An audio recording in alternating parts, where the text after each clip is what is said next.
Okay guys, today we're going to be talking about hyperbolas and in particular the constant difference. So this will be kind of our first video talking about hyperbolas. Up until this point we have been talking about circles and most recently ellipses. And if you recall an ellipse, okay, that's going to look something like this. We have a horizontal and a vertical, okay? So with a hyperbola, all right, it's just the opposite. Notice when you're dealing with an ellipse, it's simply two parabolas, right, opening towards each other, okay? Well, with a hyperbola, it's just the opposite. You're going to have two parabolas opening away from each other. So you'll have something like this, okay, or you could have something like this, right? So here is a horizontal, so you'd have a horizontal ellipse here, meaning we have a horizontal major axis, right? Here we have a vertical ellipse, so it's going to be a vertical major axis, right? And a horizontal minor. Well, you have the same thing here. Now, it's a little bit different because we call the axis different when we're talking about hyperbolas. So here it is on the x, right, opening away. So this would be considered the transverse axis, right, like kind of like the major. And the minor in this case would be the y. We call that the conjugate, okay? And that's when we're talking about hyperbola. So same thing here. Our transverse, or in other words, right, our major will be occurring on the y, right, and then our conjugate here, okay, or our minor is occurring on the x. Right? So we're not going to get into too much detail about hyperbolas. We're not going to get into the equations of them yet, but they are very similar to that of an ellipse. That will be for later videos. Today we're just going to be talking about the constant difference. Okay, in order to do this, we're going to have to know where the foci is located on a hyperbola. So if you go back to an ellipse, remember you have your vertices on your major axis, right? You have your co-vertices on your minor. And then you're going to have your foci, right, somewhere here and here, okay? And recall that we determined how to find the constant sum, right? And the constant sum when you're talking about an ellipse is simply if you were to draw a point anywhere on this ellipse, right? So I can just pick anywhere, let's pick right here. Okay, and I go from this foci to that point, and then from this foci to that point, okay?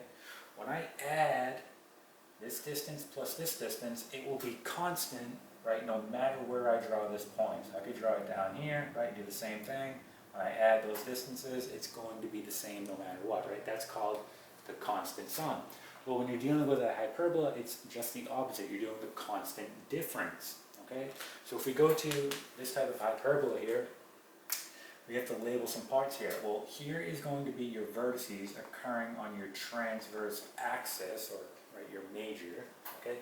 And then here, okay, is where your foci are going to be occurring, right? So notice how it's a little bit different. Here they're occurring on the inside, right? Now they're occurring on the outside. This is going to be your foci, right? So again, you have two of them. And what it's saying, right, if you were to take a point and put it anywhere on this hyperbola, so I don't know, we'll put it right here, right? And again, if I draw a line from this foci to this point, okay, and a line from this foci to that point, okay, the difference between these two distances is going to be constant no matter where I draw this point, okay, on this hyperbola. Could have drawn it over here. Again, the difference between those distances is going to be the same no matter what. Okay, so that is the constant difference. So we're going to do an example here. And that will be it. So let's go ahead and do that. So we'll go ahead and erase this work. All right. And let's do our first example.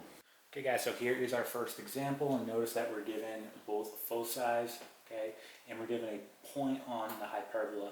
So the first thing we want to do is we want to identify what type of hyperbola this is. Is it going to be vertical or horizontal?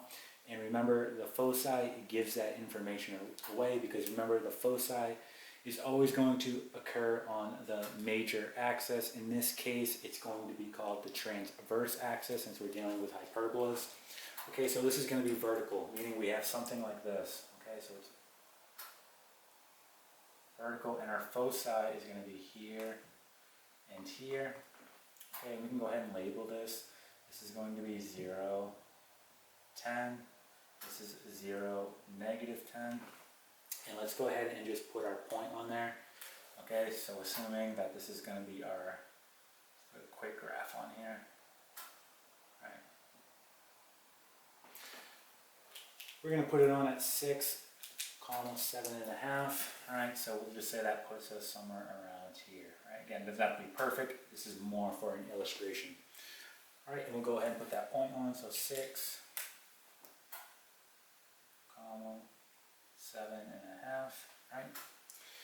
And again, we want to find the constant difference. So if we were to draw a line from this foci to that point, right, and then from this foci to that point,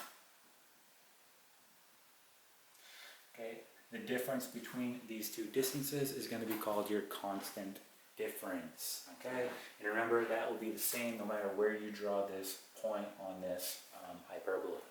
Okay, so that's a constant difference. So let's go ahead and do that. And again, we're just going to use the distance formula here, and we're going to do it 2 times. So we're going to call this value up here x1, y1. This will be, again, x1, y1, and this will be x2, y2. So we're going to do this 2 different times. First, we're going to do it here, and then we're going to do it here, and then we're going to simply subtract the 2 distances, okay? So let's go ahead and do that. So our distance formula is going to be the following, right? We have x2 minus x1 squared plus y2 minus y1 squared. Okay? We're just going to go ahead and plug these values in. So we'll say distance 1, right? We'll find this distance first, right? My y2 value, or I'm sorry, my x2 value is going to be 6, right? So let's go ahead and do that. So we have 6, and then my x1 is going to be 0, so 6 minus 0 squared, plus my y2 here, which is going to be 7.5, right? And my y1, which is going to be 10, so minus 10 squared, right? So we'll get the following here. We know that 6 minus 0 is 6, 6 squared will be 36, right? Plus, and then we have 7.5 minus 10, which will be negative 2.5. So negative 2.5 squared, we get 6.25. 6.25. Okay, let's go ahead and just add these up. So we get 36 plus 6.25. Right, we're going to take the square root of this, and we get 6.5. Okay, so distance 1 is going to be 6.5. Let's record that right here. Okay, let's find distance 2 now. So let's go ahead and erase this. Okay, so distance 2 will be the following. Alright, so now we're finding this distance. So my x2 is going to be 6. My x1 is 0. Okay, y2 here will be 7.5. Okay, and my y1 will be negative 10. 2 negatives make it positive, so plus 10. Alright. And 6 minus 0 is 6. 6 squared will be 36. Right, and then we have 7.5 plus 10, so 17.5 squared. So let's do 17.5 squared. We get 306. So plus 306.25. Okay, let's add this up. So 306.25 plus 36. And we're going to take the square root of that answer. And we get 18.5. So distance 2 will be 18.5. So we're almost done now. Okay. One more step. Now when we subtract the 2, we're actually going to put them in absolute value brackets. And again, that's because we want to find the constant difference. So I don't want it to be negative here. So we'll have the following. Right. We'll have D1 minus D2, right?